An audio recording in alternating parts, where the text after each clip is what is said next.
छत्रपती शिवशंभू भक्त भाग 1. इतिहास विसरणारी माणसे इतिहास घडवू शकत नाहीत आणि इतिहास घडवणारी माणसे इतिहास विसरू शकत नाहीत. हाही एक इतिहास आहे. निरक्षर मराठ्यांचा इतिहास सुवर्णाक्षरांनी लिहून ठेवावा इतका तेजस्वी आणि ओजस्वी इतिहास याच मातीत घडला. मात्र साक्षर मराठी त्यापासून बेदखल राहिली की काय अशी शंका अलीकडे येऊ लागली आहे. पण शिवशंभू चरित्राचं कर्तृत्व ऐकण्यासाठी आपण मोठ्या संख्येने एकवटतो. एवढीच एकच गोष्ट तुमच्या आमच्या काळजामध्ये राजा शिवशंभू अजूनही जिवंत आहेत याचीच ती साक्षी. इथल्या मातीचा एखादा ढेकूळ कधी हातात घेतला, तो पाण्यात टाकला तर पाण्यावर तो तवंग उठेल. तो तवंग सुद्धा या मातीसाठी खर्ची पडलेल्या मावळ्यांच्या रक्ताचा असेल. आजूबाजूच्या सह्याद्रीची उंची वाढली ती उगाच नाही. या सह्याद्रीच्या पायाखाली काही जणांनी स्वतःला गाडून घेतलंय. तेव्हा तो सह्याद्री आसमानाशी स्पर्धा करायला गेला. या सह्याद्रीची सैर करणं कोणा ऐऱ्यागैऱ्याचं काम नाही. सह्याद्रीचं सैर फक्त तिघच करू शकतात. पहिला वाघ, दुसरा वारा आणि तिसरे मराठी. या तिघांशिवाय सह्याद्री पेलणं कोणाला जमलं नाही, साधलं नाही. या सह्याद्रीच्या कुशीत पुन्हा कचरीलालाच जन्म कधी झालाच नाही. इथं जन्माला आले ते शिवराय आणि शंभूराय. 350 वर्षापूर्वीचा जागर आजही घडतो इथं.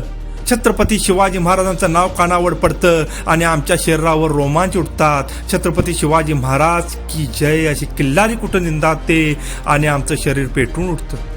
मनमनामध्ये उर्मिजाप निर्णजाय प्रेरणा सोच तयार होतो. अरे 350 वर्ष झाली या राजाला आम्ही विसरू शकत नाही. अरे दूरवर कुठेतरी किलकारी ऐकू येते छत्रपती शिवाजी महाराज की. आणि आमच्या ओठातून कधी जय बाहेर पडतं आमचं आम्हालाच कळत नाही. जणू काय आमच्या धमन्यातून सळसळणाऱ्या रक्ताच्या थेंबा थेंबामध्ये तो राजा शिवाजी अजूनही जिवंत आहे. जणू काय इथल्या मातीमध्ये जन्माला येणाऱ्या प्रत्येक पोराच्या भाळावर इथली माती जन्मताच शिवाजी हे नाव कोरूनच त्याला जन्माला घेते की काय असं सांगावं इतकी जादू या राजाची आहे. असं काय केलं असेल या राजानं?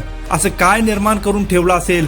350 वर्षानंतर जर शिवरायांचं नाव घेऊन आमचं शरीर पेटत असेल, 350 वर्षानंतर जर शिवरायांचं नाव घेऊन आम्हाला स्फुरण चढत असेल, तर 350 वर्षापूर्वी खुद्द शिवछत्रपतीच्या कुशीत जन्माला आलेल्या संभाजी राजा कसा असेल?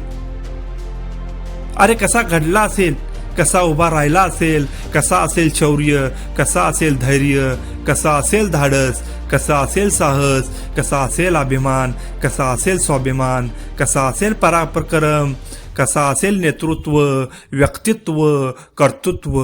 कसा असेल संभाजी?